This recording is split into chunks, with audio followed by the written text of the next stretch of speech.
نحمده ونصلي على رسوله الكريم اما بعد بسم الله الرحمن الرحیم السلام علیکم ورحمۃ اللہ وبرکاتہ۔ قربانی کن لوگوں پر واجب ہوتی ہے؟ قربانی کس کو کرنا ضروری ہے؟ قربانی کرنے کی فضیلت کیا ہے؟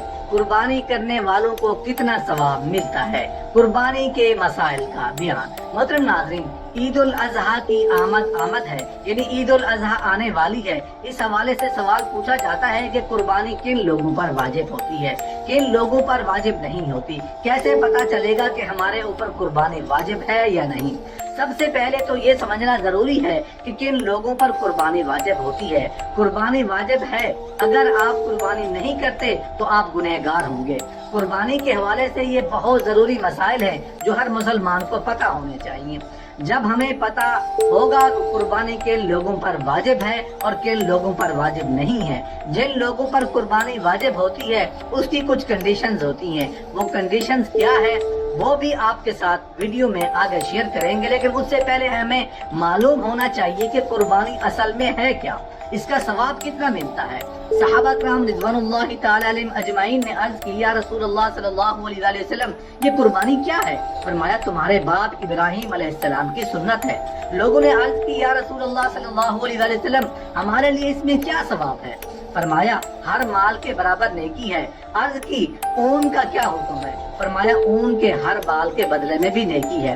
قربانی ایک اہم مالی عبادت ہے۔ نبی کریم صلی اللہ علیہ وسلم نے بعد ہجرت 10 سال تک مدینہ طیبہ میں قیام فرمایا اور ہر سال قربانی فرماتے رہے، جس سے معلوم ہوا کہ قربانی صرف مکہ معظمہ ہی کے لیے مخصوص نہیں بلکہ ہر شخص پر ہے جو صاحب نصاب ہو، چاہے کہیں بھی رہتا ہو، اس پر قربانی واجب ہے۔ نبی کریم صلی اللہ علیہ وسلم نے فرمایا جس نے خوش دلی سے طلب ثواب ہو کر قربانی کی وہ آتش جہنم سے حجاب یعنی روک ہو جائے گا۔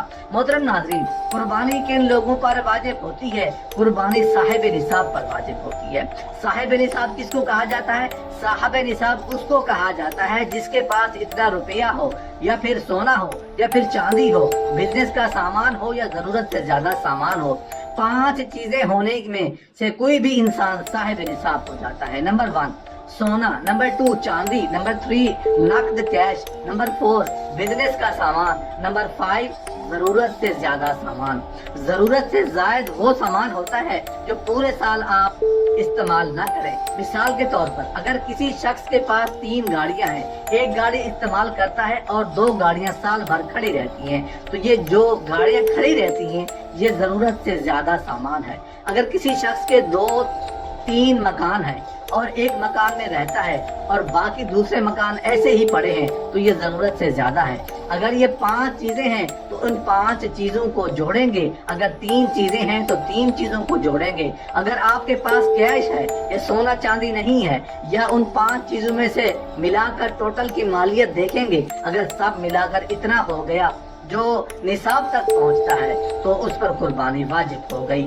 نصاب اس کو کہتے ہیں کہ 5 چیزوں میں سے 2 یا 3 چیزیں یا کیش ملا کر 52.5 تولہ چاندی کی قیمت بن جائے تو آپ صاحب نصاب کہلائیں گے۔ جو صاحب نصاب ہوگا اس کے اوپر قربانی واجب ہو جائے گی، اب چاہے وہ مرد ہو یا عورت ہو۔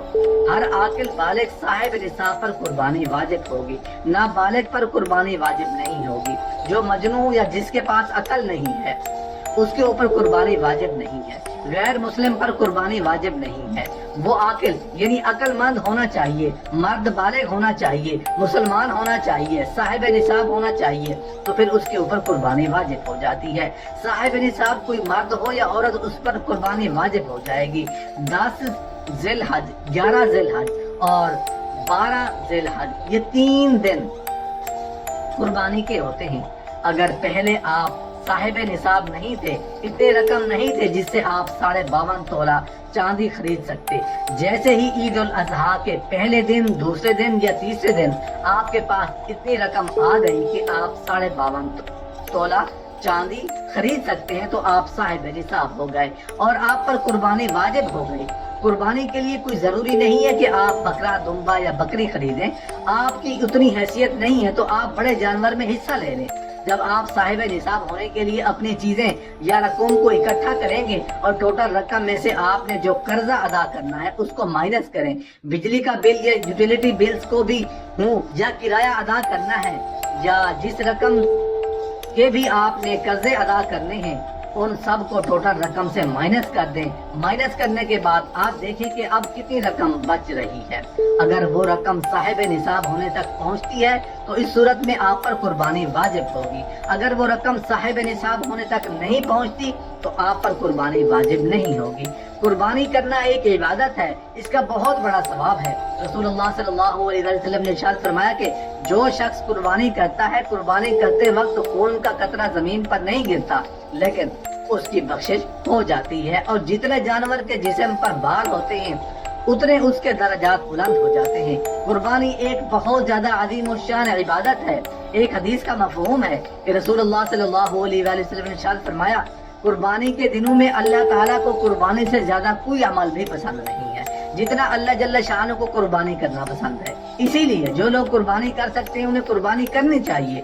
عموماً ہمارے یہاں اکثر یہ کہا جاتا ہے کہ اس سال اپنے والد کے لیے قربانی کرا دی، پہلے اگلے سال والدہ کے لیے کرا دی یا بیوی کے لیے کروا دی۔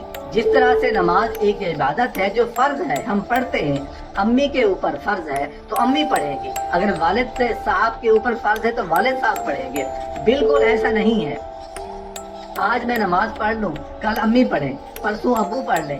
اس طرح سے قربانی آپ کے اوپر واجب ہے تو آپ کو کرنی ہوگی، والد صاحب پر واجب ہے تو والد صاحب کو کرنی ہوگی، امی کے اوپر واجب ہے تو امی کو کرنی ہوگی۔ ایسا بھی نہیں ہے کہ گھر میں 5 لوگوں کے اوپر قربانی واجب ہے اور ایک فرد قربانی کرے تو یہ سب کی طرف سے ادا ہو جائے گی، یہ بھی نہیں ہے۔ گھر میں جتنے لوگوں پر قربانی واجب ہوگی اتنے لوگوں کو قربانی کرنی ہوگی۔ اگر بیوی پر قربانی واجب ہے تو شوہر بیوی کی طرف سے قربانی کر سکتا ہے۔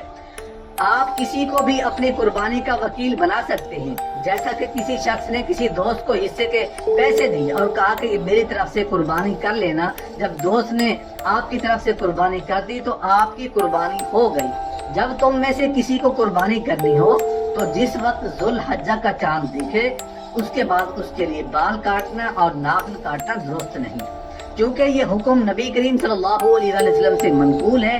اس واسطے اس عمل کو مستحب قرار دیا گیا ہے کہ قربانی کرنے والا آدمی اپنے ناخن اور بال اس وقت تک نہ کاٹے جب تک قربانی نہ کر لے۔